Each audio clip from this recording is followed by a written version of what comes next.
সেহরি সাহারি, সেহরি না, সেহরি মানে জাদু, সাহারি। সাহারি খাওয়ার সময় আজান পড়ে গেলে কোনো সমস্যা নেই, খেতে থাকে।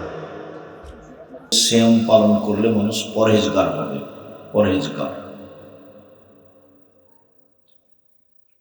আনাস রাদিয়াল্লাহু তাআলা আনহু বলেন, রাসূল সাল্লাল্লাহু আলাইহি সাল্লাম বলেছেন, ইয়া মাশারা শাবাব মান ইসতাতা মিনকুমুল বা'ত ফালিয়াতাজাওয়াজ। হে যুবক দল শোনো, তোমরা যারা যুবক মানুষ, তোমাদের যাদের পয়সা আছে, মোহর আছে, বাড়িঘর আছে, তোমরা বিবাহ করো। ফাইন্নাহু আগাযু লিল বাসার ওয়া আহসানু লিল ফারজ। বিবাহ করলে চক্ষু নিচু হবে, সব মহিলার দিকে তাকানো প্রয়োজন হবে না, এবং লজ্জাস্থান হেফাজতে থাকবে। অশ্লীল কাজ, জেনা করার স্বাদ জাগবে না। যদিও স্বভাব একটা জিনিস, একবার যখন পদস্খলন হয়, পুরুষ বা নারী যখন জেনায় লিপ্ত হয়, তখন আর সে ফিরে আসতে পারে না, তা খুব কঠিন হয়ে যায়। তবে নবী করিম সাল্লাল্লাহু আলাইহি সাল্লাম বলেন, বিবাহ করো, বিবাহ করলে চক্ষু নিচু হবে এবং লজ্জাস্থান হেফাজতে থাকবে, এই কথা বলেন। তিনি বলেন, ফাইলাম ইস্তাতে, যদি সম্ভব না হয়, টাকা যদি না থাকে, মোহর যদি না থাকে, বাড়িঘর যদি না থাকে, তাহলে ফালাইহি বিসওম ফাইনাল্লাহু বেজা, তাহলে সে যেন সিয়াম থাকে, রোজা থাকে, সিয়াম থাকে। রোজাই হচ্ছে তার যৌবনকে দমন করার মাধ্যম, সিয়াম হচ্ছে তার যৌবনকে দমন করার মাধ্যম। সিয়াম একটি গুরুত্বপূর্ণ ইবাদত, যা দিয়ে মানুষের যৌবনকে ঠেকানো যায়, যা দিয়ে মানুষের নারীগত উত্তেজনাকে ঠেকানো যায়। সিয়াম একটি গুরুত্বপূর্ণ বিষয়। রাসূল সাল্লাল্লাহু আলাইহি সাল্লাম বলেন, মহিলারা যদি 4টা কাজ করে, তাহলে জান্নাতের সব দরজা খোলা। 1. 5 ওয়াক্ত সালাত। 2. রমজান মাসের সিয়াম। 3. স্বামীকে মেনে চলা, তিতা লাগলেও মিঠা লাগলেও স্বামীকে মেনেই চলতে হবে যে কোনো মূল্যে। 4. জেনায় লিপ্ত না হওয়া। এই 4টা কাজ যদি মহিলারা করতে পারে, তাহলে তার জন্য জান্নাতের সব দরজা খোলা, যে কোনো দরজা দিয়ে ঢুকতে পারবে। এই পথ মহিলাদের জন্য, পুরুষ অত সহজে জান্নাতে যেতে পারবে না। মহিলাদের জান্নাতে যাওয়া সহজ, পুরুষের জান্নাতে যাওয়া সহজ নয়। এরকম কোনো পথঘাট নেই পুরুষের জন্য যে 4টা কাজ করলে একজন পুরুষ জান্নাতে চলে যাবে, এরকম কথা রাসূল সাল্লাল্লাহু আলাইহি ওয়াসাল্লাম বলেননি। তবে তিনি মহিলাদের জন্য বলেছেন, 1. 5 ওয়াক্ত সালাত। 2. রমজান মাসের সিয়াম, রোজা। 3. স্বামীকে মেনে চলা। 4. জেনায় লিপ্ত না হওয়া। হয়েও যদি যায়, তাহলে কান্নাকাটি করে তওবা করলে ভালো হয়ে যাবে, তখন তার জন্য জান্নাতের সব দরজা খোলা। এ কথা মুহাম্মদ সাল্লাল্লাহু আলাইহি সাল্লাম বলেন। তিনি এভাবেও বলেন, আবু হুরায়রা রাদিয়াল্লাহু তাআলা আনহু বলেন, রাসূল সাল্লাল্লাহু আলাইহি সাল্লাম বলেছেন, আন-নবিয়্যু ফিল জান্নাহ, নবীগণ জান্নাতে যাবেন। আশ-শাহীদু ফিল জান্নাহ, শহীদেরা জান্নাতে যাবে। অস-সিদ্দীকু ফিল জান্নাহ, সত্যবাদীরা জান্নাতে যাবে। অন-নিসাউ মিন আহলিল জান্নাহ, মহিলারাও জান্নাতে যাবে। আপনার আমার কথা এভাবে আসেনি, তবে এখানে মহিলাদের ব্যাপারে একটা কথা জড়ানো আছে। 1. নবীগণ জান্নাতে যাবেন। 2. শহীদগণ জান্নাতে যাবেন। 3. সত্যবাদীরা জান্নাতে যাবে। 4. মহিলারা জান্নাতে যাবে। কে? যে মহিলা কোনো কারণে স্বামী অসন্তুষ্ট হলে স্বামীর হাত ধরে বলে যতক্ষণ পর্যন্ত আপনি আমার উপরে রাজি খুশি না হবেন ততক্ষণ পর্যন্ত আমি কোনো কিছু খাবো না। এই নারী জান্নাতি নারী। একথা মুহাম্মদ সাল্লাল্লাহু আলাইহি সাল্লাম বলেন। আবু হুরায়রা রাদিয়াল্লাহু তাআলা আনহু বলেন, রাসূল সাল্লাল্লাহু আলাইহি ওয়াসাল্লাম বলেছেন যে তিনটে জিনিস আছে খুব দামি সঞ্চিত সম্পদ, তার যাকাত লাগে না। অন্য এক বর্ণনায় এসেছে সাওবান রাদিয়াল্লাহু তাআলা আনহু বলেন যে আল্লাহর নবী বললেন, সাওবান রাদিয়াল্লাহু তাআলা আনহু বলেন, আমরা যদি জানতাম সবচেয়ে উত্তম সম্পদ কোনটি তাহলে আমরা সেটা সঞ্চয় করে সংগ্রহ করে রাখতাম। আমরা যদি জানতাম সবচেয়ে উত্তম সম্পদ কোনটি তাহলে আমরা সঞ্চয় করে সংগ্রহ করে রাখতাম। এবার চাই বসো।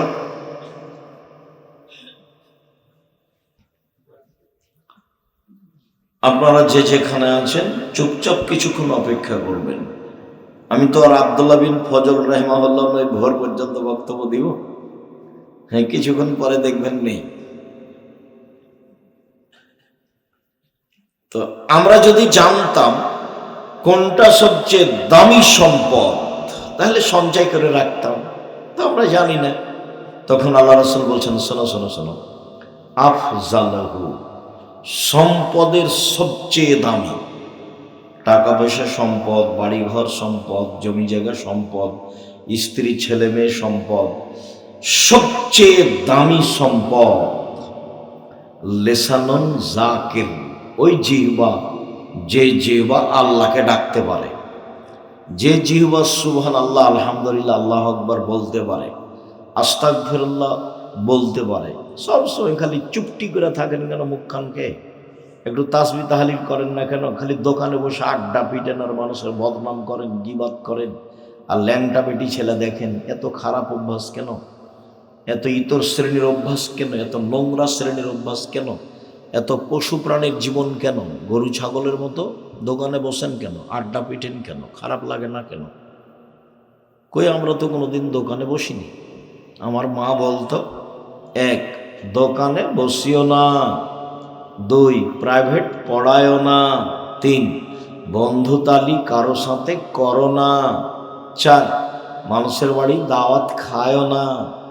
আমার মা যখন আমাকে বাড়ি থেকে বিদায় করতেন তখন বলতেন, 1, দোকানে বসিও না, 2, বন্ধুতালি করো না, 3, বলেন কি না, দাওয়াত খায়ও না, প্রাইভেট পড়ায়ও না। প্রাইভেট কি যে আমার মা বুঝতেন। তা আমরা কোনোদিন দোকানে বসিনি। আমাদের জামিয়া সালাফের ভিতরে চায়ের স্টল আছে, ওই কি কি যেন আছে খাবার, কই আমরা কোনোদিন 1 মিনিটের জন্য বসিনি। বেঁচে আছি তো, বেঁচে আছি না, যা আছি দেখেন তো, আলহামদুলিল্লাহ। আর আপনাকে কেন এত দোকানে বসা লাগে, আড্ডা পিটা লাগে? ছি, নাউজুবিল্লাহ মিন যালিক। দোকানে বসে নিম্ন শ্রেণীর মানুষেরা, ইতর শ্রেণীর মানুষেরা, ইতর শ্রেণী যারা বদনাম করে, গীবাত করে, চুগলখড়ি করে, তারা এরার কথা শুনে বুঝেও বুঝে না ওরা, অন্তর আছে বুঝে না, দেখেও দেখে না ওরা, চক্ষু আছে দেখে না, শোনেও শোনে না ওরা, কান আছে শোনে না। উলাইকা কাল আনাম, তারা পশু প্রাণীর মতো, তারা গরু ছাগলের মতো, তারা কুকুর শ্রীর মতো, বালহুম আযাল, বরং তার চেয়ে খারাপ মানুষ। কেমনে বসে থাকেন দোকানে? আর কি যে মাথায় গোবর ঢুকেছে, এমন করে একজন আর একজনের প্রশংসা করছে আর বলছে অমুখের চরিত্র ফুলের মতো পবিত্র, তাহাজ্জুদ পড়ে। সেদিন একজন বক্তব্য বলছে, দেখছেন না কত নামাজি, কপালে একবারে দাগ হয়ে গেছে। একজন আর একজনকে, রাসূল সাল্লাল্লাহু আলাইহি সাল্লাম বলছেন যে কেউ যদি কারোর সামনে প্রশংসা করে তো যে ব্যক্তি প্রশংসা করছে ওর মুখের উপরে মাটি ছুঁড়ে মারো। আর যার প্রশংসা করেছে তার কোমর দাঁড়া ভেঙে দেওয়া হয়েছে, ও জাহান্নামে চলে গেছে। ওর মনটা কেমন, হ্যাঁ আমি খুব ভালো, হ্যাঁ আমি খুব ভালো, নাহলে এত প্রশংসা, মানে জাহান্নামে চলে গেছে। ওতে গর্ব আসে, অহংকার আছে। আল্লাহ রাসূল বলেছেন যার অন্তরে সরিষার সম পরিমাণ অহংকার গর্ব আছে সে জান্নাতে যাবে না। কে বড় ক্ষতিগ্রস্ত একটা বই পাওয়া যায় বাজারে, খোঁজ নিয়ে দেখেন, আছে সব হাদিস দেওয়া আছে। বইয়ের নাম কি? কে বড় ক্ষতিগ্রস্ত। সবচেয়ে দামি সম্পদ লিসানুন যাকির, ওই জিহ্বা যে জিহ্বা আল্লাহকে ডাকে। একটু আল্লাহর কাছে দোয়া করেন না কেন?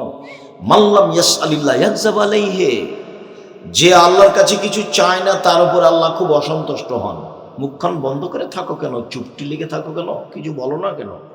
সুবহানাল্লাহ আলহামদুলিল্লাহ বলো। প্রত্যেক রাতের শেষে, রাতের 3 ভাগের 2 ভাগ পার হয়ে গেলে আল্লাহ সপ্তম আকাশ থেকে প্রথম আকাশে নেমে আসে প্রত্যেক দিন আপনার সাথে একটু কথা বলার জন্য। আল্লাহ তাআলা আপনার সাথে কথা বলার জন্য প্রত্যেক রাতে কোথা থেকে নেমে আসে? সপ্তম আকাশ থেকে প্রথম আকাশে নেমে আসেন। নেমে এসে বলেন মায়াদুনি ফাস্তাজিব লাহু, কে আমাকে ডাকে?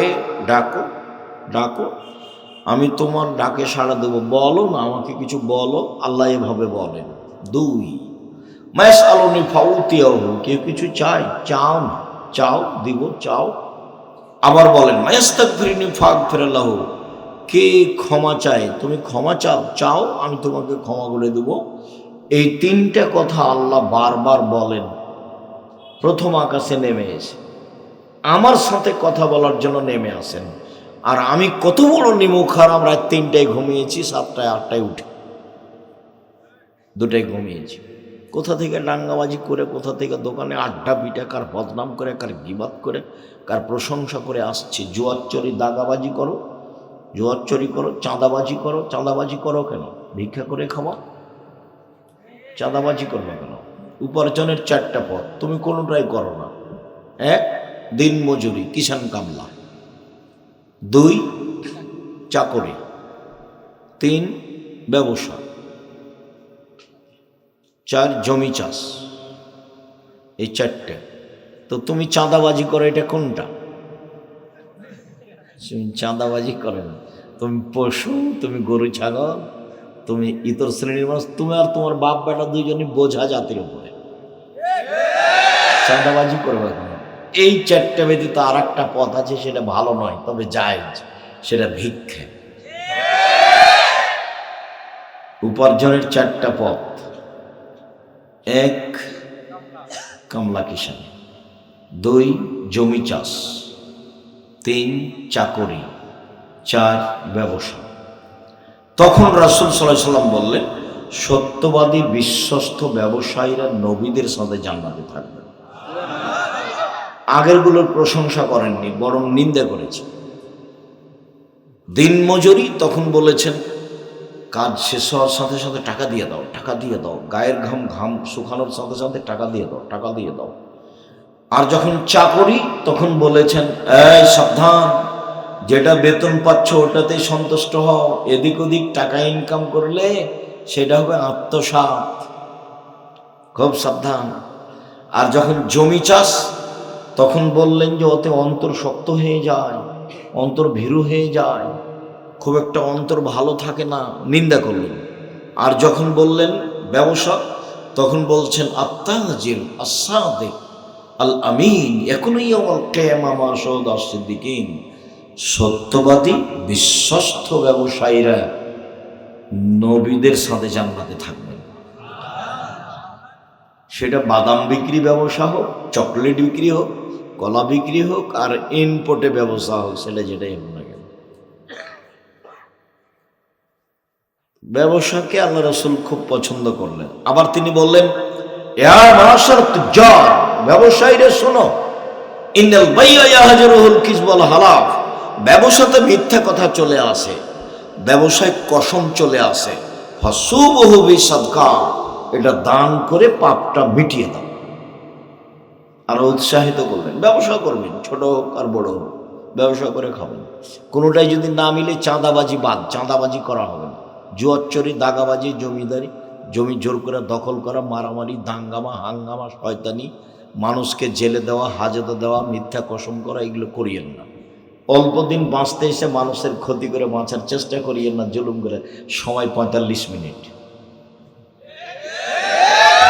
জীবনে মানুষের প্রতি জুলুম করিয়েন না। এর চেয়ে যদি বেশি জুলুম করেন তাহলে 2-3 মিনিট। এই যে ফেরাউন ডুবলো নেই, 2-3 মিনিট। আর যদি তার চেয়ে বেশি জুলুম করেন তাহলে 30 সেকেন্ড, আধ সময় নেই। বিদ্যুতের মতো আসলো, চলে গেল। 30 সেকেন্ড, আধ সময়। পৃথিবীতে সবচেয়ে শক্তিশালী জাতি, লাম ইখলাক মিসলুহা ফিল বিলাদ, তাদের মতো শক্তিশালী জাতি আমি আল্লাহ, আল্লাহ তাআলা বলেন, আদ সামুদের মতো শক্তিশালী জাতি পৃথিবীতে কোথাও কখনো আর সৃষ্টি করব না। ওরা ছিল সম্পদে বেশি, ওরা ছিল মাটিতে স্মৃতি নির্মাণে সবচেয়ে বেশি শক্তিশালী। ফেরাউনকে আল্লাহ বারবার বলছেন, ফেরাউনকে, তুমি কয় টাকার মালিক, তুমি কি করতে পারো? তোমার আগে যারা চলে গেছে তারা ছিল সম্পদে বেশি, তোমার আগে যারা চলে গেছে তারা ছিল জমিনে স্মৃতি নির্মাণে বেশি শক্তিশালী। পিরামিড ওরাই তৈরি করেছে, আর সামুদেরা। একটা পিরামিডের একটা পাথরের ওজন 23 টন, একটা ক্রেন উঠাতে পারে 16 টন। তো একটা 23 টন 200 ফুট উপরে কিভাবে উঠালো? ওরা আধ সামুদ। ওদের ধ্বংসের সময় মোটামুটি 30 সেকেন্ড, আর ফেরাউনের মোটামুটি 2-3 মিনিট, আর আপনাদেরটার 45 মিনিট। এতগুলো দেখে হুঁশ হয় না? জুলুম করেন কেন? কোনটাই যদি উপার্জনের পথ না পান তো ভিক্ষে। মানুষের বাড়িতে কাজ করে খাবেন, ছোট ব্যবসা করবেন, মানুষের জন্য এগুলো বোঝা হন কেন? বেঁচে থাকবেন, একটু ভালো বেঁচে থাকার চেষ্টা করেন। 4টা জিনিস: 5 ওয়াক্ত সালাত, হালাল রুজি, কোরআন তেলাওয়াত, আড্ডা পিটা হারাম, জান্নাত হবে ইনশাআল্লাহ। আড্ডা পিটা চিরদিনের জন্য হারাম। এই যে দোকানে বসে আড্ডা পিটছেন, এইটা হারাম। যে এখনো দোকানে বসে আছে দেখেন 5জন 7জন, নিম্ন শ্রেণীর মানুষ, ইতর শ্রেণীর মানুষ, অশিক্ষিত মানুষ, 3rd পার্সন মানুষ। খারাপ লাগে? খারাপ লাগে কেন? এই ছেলে, তোমার বাপকে যদি আমি কুকুর, শ্রীগাল, পশু প্রাণীর মতো প্রমাণ করতে না পারি, আমি জাতির সামনে বক্তব্য দেব না। 36 বছর চলছে একই কথা বলছি, একই ভাষা, একই রকমই, কোনোদিন পরিবর্তন হয়নি। সম্মানিত দিনী ভাই বোন, বলছিলাম এসব অন্যায় অবিচার থেকে বেঁচে থেকে অল্প দিন বাঁচতে এসেছেন। 5 ওয়াক্ত সালাত আদায় করবেন ভালোভাবে, হালাল রুজি উপার্জন করবেন, একটু কোরআন তেলাওয়াতে অভ্যাসী হবেন, এখানে সেখানে বসবেন না। কতদিন আপনাকে দোকানে যাওয়ার পদ্ধতি বলে দিলাম। আসসালামু আলাইকুম, আহমদ লবণ আছে? জি আছে, 1 কেজি লবণ দাও। আহমদ মরিচ আছে? জি। কাঁচা মরিচ আছে? জি। 200 মরিচ দাও। দিয়ে টাকা দিয়ে দিলেন, আসসালামু আলাইকুম। এই যে সময় শেষ। ওখানে বসে থাকেন কেন? মোবাইলে তো ওখানে তো লাইনটা বেটি ছেলে নাচে। বলেন, এই ছেলে তোমার বাপকে বলো দে, আপনি আব্বা ভালো মানুষ, আপনি দেখি কি বলে তোমার বাপ। খারাপ। ইবাদতের জগতে সবচেয়ে দামি ইবাদত সিয়াম। চলেন দেখি কিভাবে সবচেয়ে দামি ইবাদত হয়, যার বিনিময় জান্নাত, 2-4-5 নেকি নয়। আবু সাঈদ খুদরি রাদিয়াল্লাহু তাআলা আনহু বলেন, রাসূল সাল্লাল্লাহু আলাইহি সাল্লাম বলেছেন, মান সামা ইয়াওমান ফি সাবিলিল্লাহ বা'দাল্লাহু ওয়াজহান নারিস সাবিনা খলিফা। কেউ যদি আল্লাহকে সন্তুষ্ট করার জন্য একদিন সিয়াম থাকে, তাহলে আল্লাহ তাকে জাহান্নাম থেকে 70 বছরের পর দূরে সরিয়ে দেবে। তিনি বলেন, ওমান সামা ইয়াওমান ফি সাবিলিল্লাহ বুইদাত মিনহুন নারু মাসিরাতা মিয়াতি আম। কেউ যদি আল্লাহকে সন্তুষ্ট করার জন্য একদিন সিয়াম থাকে, তাহলে আল্লাহ তার থেকে জাহান্নামকে সরিয়ে দিবেন 100 বছরের পর। তিনি বলেন, অমান সামাই অমান ফি সাবিলিল্লাহ যা আল্লাহ বাইনা হবে না নারে খান্দাক কামা বাইনা সামাই ওয়াল আরজ। কেউ যদি আল্লাহকে সন্তুষ্ট করার জন্য একদিন সিয়াম থাকে, তাহলে তার মাঝে আর জাহান্নামের মাঝে একটা গর্ত খনন করা হবে, যে গর্তের ব্যবধান হবে আকাশ জমিনের ব্যবধান 500 বছরের পথ। তাহলে একটা হাদিসে আসলো একদিন সিয়াম থাকলে জাহান্নাম কত দূরে সরলো? 70 বছর। একটা হাদিসে আসলো একদিন সিয়াম থাকলে জাহান্নাম কত দূরে সরে গেল? 100 বছরের পর।